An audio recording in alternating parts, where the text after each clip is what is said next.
Krishna board సమావేశం AP విజ్ఞప్తితో వాయిదా పడింది. దీంతో కేఆర్ఎంబీ చైర్మన్ వద్దకు వెళ్లిన తెలంగాణ నీటిపారుదల శాఖ అధికారులు ఏపీ నీటి తరలింపుపై చైర్మన్ వద్ద నిరసన తెలిపారు. ఏపీ ఒక్క చుక్క నీటిని తరలించకుండా అడ్డుకోవాలని కేఆర్ఎంబీ బోర్డు చైర్మన్ కు విజ్ఞప్తి చేశారు.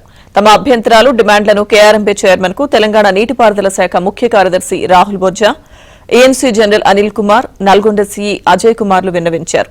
రానున్న జూలై నెల వరకు సాగు, తాగునీటి అవసరాల కోసం 116 టీఎంసీల ఇండెంట్ సమర్పించారు. తక్షణమే వాటర్ రిలీజ్ ఇవ్వాలని తెలంగాణ నీటిపారుదల అధికారులు విజ్ఞప్తి చేశారు.